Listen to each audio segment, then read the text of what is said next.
boy named Tanjiro was living an ordinary life with his family. Then one day, a demon kills his entire family. During this, his one sister survives, but unfortunately, she turns into a demon. With all this sorrow and pain, Tanjiro vows that he will save his sister and become a demon slayer to kill those demons and take revenge. The story begins in a quiet, spooky abandoned castle. There, Nemi, the Wind Master, and Obanai, the Serpent Master, along with 2 unexperienced demon slayers, move stealthily through the shadows. Rumors of a cutie being kidnapped from a nearby village had led them there, but their initial search found nothing. Suddenly, Obanai spots a demon carrying the missing cutie, and they start chasing it. As they pursue, the demon, sensing them, regrets not getting rid of the demon slayers earlier. Inside the castle, they face not just one demon but many. However, with their exceptional skills and mastery of breathing techniques, Nemi and Obanai quickly defeat the demons. Obanai feels uneasy seeing so many demons gathering, a rare occurrence for him. Their chase takes them to the upper floors of the castle, where they rescue the cutie. Outside, they are surrounded again by demonic enemies. Nemi uses his wind-breathing 4th form to defeat them. In a desperate attempt to escape, the demon throws the cutie off the roof like a garbage, but Obanai catches her. As they follow the demon back into the castle, they are met not by the demon but by a confusing maze of halls and chambers filled with more demons. Nemi's attack hits empty air as the castle disappears before their eyes. Confused by the vanishing castle, Obanai seeks answers, but Nemi has none. Meanwhile, Ka now meets with the mysterious Hashira, Shinobu, who shares important information about the upcoming battle with Muzan. As Nezuko becomes crucial, Shinobu entrusts Ka now with her protection. Elsewhere, Tanjiro wakes up, greeted by Goto, who assures him that the swordsmiths are safe. Nemi and Obanai later join the other Hashira, where their late arrival is understood and praised by Himejima. But the gathering is interrupted by Kaguya's family. Amin sadly announces Kaguya's health worsening, making him unable to appear again. The news surprises the Hashira, but they all pray for Kaguya's strength. Thankful for their support, Amin talks to Mitsuri and Muakairo about rumors of strange marks seen in battles, asking what they mean. She talks about the Sengoku period, mentioning demon slayers who had similar marks like demonic patterns in fights against Muzan. Nemi is confused by this, asking why such important information is kept secret. Amin says it's rare, coming from one historical record by a first breathing style user. According to the old text, these marks show a connection to those nearby. Tanjiro is mentioned as the first to have it in their generation, but how it appears is unclear. Amin looks to Mitsuri and Muakairo for help. Mitsuri tries to explain,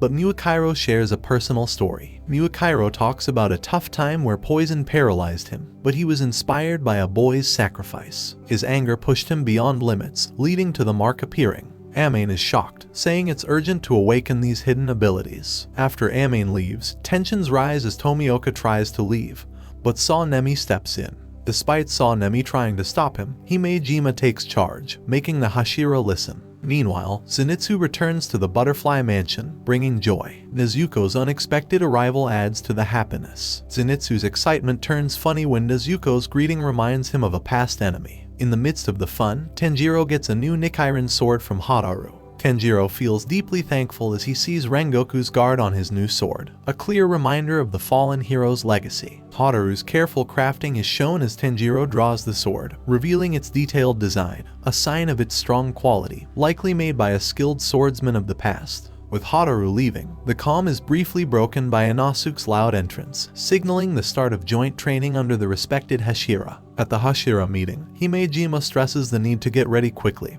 deciding to start training in 3 days. The looming threat of conflict with Muzan pushes them to hurry. Everyone agrees, but Obanai worries about their numbers. Himejima suggests bringing back retired Hashira for support. Elsewhere, Tanjiro's excitement for the training clashes with Zenitsu's strong dislike for it, thinking it'll be like going to hell. But Tanjiro's gratefulness for Zenitsu's help in their recent fights lifts both their moods, creating a moment of friendship despite their different views. Under Tenjin Uzui's careful watch, demon slayers are pushed hard in training, just like in real battles. Tanjiro is surprised by Tomioka not being there, and a message from Kaguya hints at strange things happening in the core. Meanwhile, Tameo gets a visit from a crow, bringing news from Kaguya and suggesting they work together to understand demon biology better. In an important moment, he invites Tameo to join the Demon Corps in their fight against Muzan and help examine Nezuko. Feeling a change in their situation, Yushiro quickly goes to Tamayo, finding her getting ready to leave for the Demon Slayer Corps headquarters. Despite being surprised at first, Tamayo's determination to confront Muzan one last time convinces Yushiro to agree,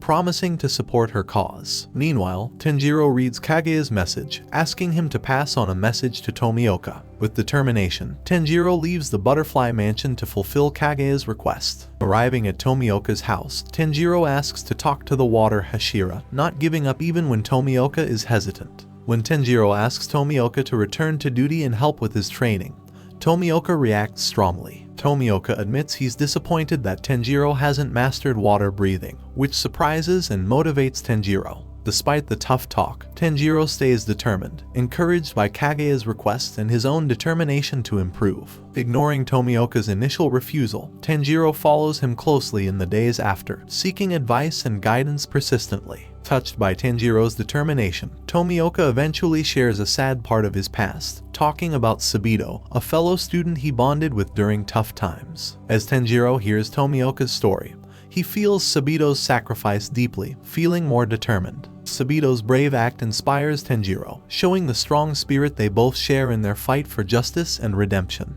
In a sad memory, Tomioka remembers his tough journey through the final selection. Seeing another trainee in danger, Sabito's bravery makes him act, risking himself to save them. Hearing about his unexpected success, Tomioka feels unsure, struggling with feelings of not being good enough despite his new status. Tomioka's straightforward opinion about Tanjiro's suitability as a water Hashira successor hurts, making Tanjiro doubt himself. Trying hard to control his feelings, Tanjiro feels deeply sorry for Tomioka's pain, seeing similarities with his own past sadness in the water Hashira's troubled history. Thinking about Sabito's strong belief and kindness, Tanjiro realizes the sad similarity between Sabito's early death and Tomioka's heavy burden.